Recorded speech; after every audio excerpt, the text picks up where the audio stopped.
खबर है उत्तर प्रदेश के जनपद चंदौली से, जहां आज पंडित दीनदयाल उपाध्याय नगर मुगलसराय के अलीनगर थाना के कटारिया गांव में शनिवार को किराए के मकान में एक महिला की संदिग्ध परिस्थितियों में मौत हो गई। वहीं महिला का शव कमरे के अंदर मिला, जबकि उसका पति गंभीर हालत में उसी कमरे में पड़ा मिला।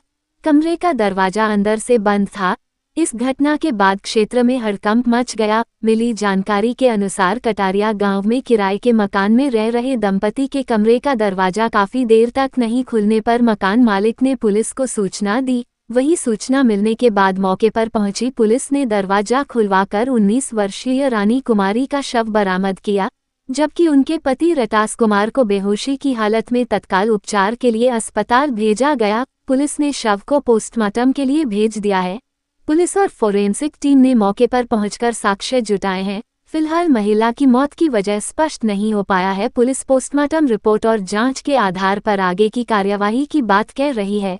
परिजनों के अनुसार मृतका रानी कुमारी अपने पति के साथ किराए के कमरे में रह रही थी। विकास कुमार, निवासी सुल्तानपुर रामनगर, ने बताया कि उनके भाई रटास कुमार कटारिया में अपनी पत्नी रानी कुमारी के साथ किराए के कमरे में रहते थे। पिछले 2 दिनों से कमरे का दरवाजा अंदर से बंद था। सुबह मकान मालिक ने परिवार वालों को इसकी जानकारी दी। मकान मालिक सुरेंद्र प्रताप सिंह के अनुसार दंपति लगभग 2 हफ्ते पहले ही किराए पर रहने आए थे। दोनों ठेला लगाकर काम करते थे। शनिवार को कमरे का दरवाजा काफी देर तक नहीं खुला। अंदर से कोई प्रतिक्रिया नहीं मिलने पर उन्होंने पुलिस को सूचना दी। पुलिस के पहुंचने के बाद कमरे का दरवाजा खुलवाया गया। क्षेत्राधिकारी ने बताया कि पुलिस सभी पहलुओं को ध्यान में रखकर मामले की जांच कर रही है। पोस्टमार्टम रिपोर्ट, फोरेंसिक जांच और घटनास्थल से मिले साक्ष्यों के आधार पर मौत के स्पष्ट कारणों का पता लगाने की उम्मीद है। पति के होश में आने और उसकी स्थिति में सुधार होने के बाद पुलिस उससे भी पूछताछ कर सकती है। फिलहाल पुलिस ने मामले को संदिग्ध परिस्थितियों में हुई मौत मानकर जांच शुरू कर दी है। नाम और परिचय बताएं। कहाँ के रहने वाले हैं आप? सुल्तानपुर रामनगर। अच्छा, आप कमलापति त्रिपाठी चिकित्सालय आए हैं, क्या मामला है? ये मेरा भाई था जो रहता था कटरिया में। क्या नाम है इनका? रूम लेकर रटास कुमार। तो सुबह 2 दिन से उसका दरवाज़ा लॉक था अंदर से, जहाँ पे रहता था रूम लेकर। सुबह हम लोग को मकान मालिक खबर दिए, आए हम लोग तो देखे दरवाज़ा तोड़ा गया। प्रशासन भी आई थी। तो ये लोग इनकी वाइफ का डेथ हो गया था और ये उसी अवस्था में लेटा था।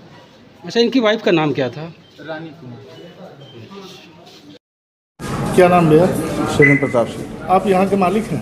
जी, मकान मालिक। आप मकान मालिक हैं। कितने दिनों से पति पत्नी रह रहे थे? 1 हफ्ता 10 दिनों से।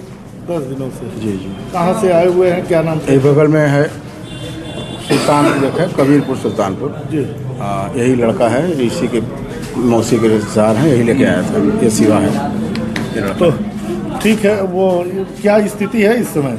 वो अभी हमको भी सूचना मिली है तो सुबह हम दरोगा जी को फ़ोन किए थे। दरोगा जी आए हैं, फिर दरवाज़ा खुलाए हैं। तो कानूनी अभी बता रहे हैं कि शायद लड़का जिंदा है, हॉस्पिटल भेजाया गया है। महिला की क्या स्थिति है? महिला की स्थिति शायद नहीं है, अब देख रहे हैं लोग। जी जी। तो इसके बारे में रात को लड़ाई झगड़ा या नहीं, ऐसा कुछ नहीं, लड़ाई झगड़ा कुछ नहीं, कुछ नहीं। सर, क्या मामला है?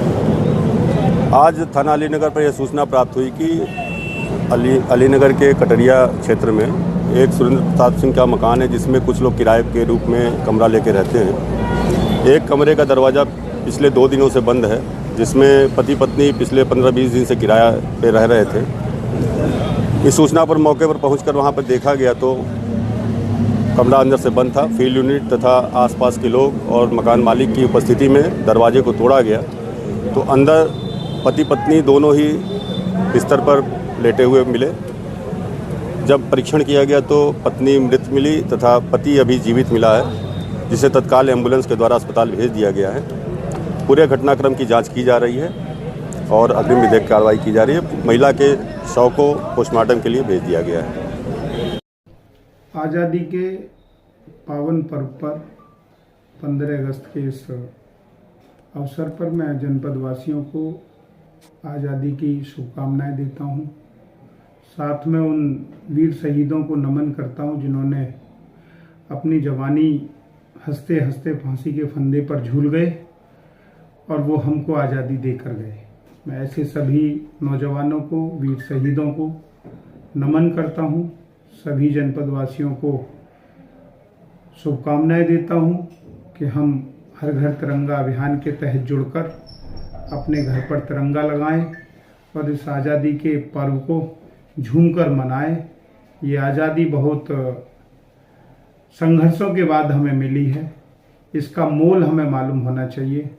हमसे पूर्व की पीढ़ी ने इसका मोल चुकाया है, तो ये मोल हमारे ध्यान में रहना चाहिए। वो सारे शहीद, वो सारे नौजवान जिन्होंने निश्चित तौर पर इस देश के लिए आज़ादी का सपना अपनी आंखों में संजोया और दिल में जिसके लिए ज्वालामुखी की तरह आग जलाई और उस पर उन्होंने अपने प्राणों की आहुति दी, मैं ऐसे वीर जवानों को नमस्कार करता हूं, उनको नमन करता हूं, अपने श्रद्धा के सुमन अर्पित करता हूं और पुनः एक बार सभी जनपदवासियों को 15 अगस्त की शुभकामना देता हूं। धन्यवाद।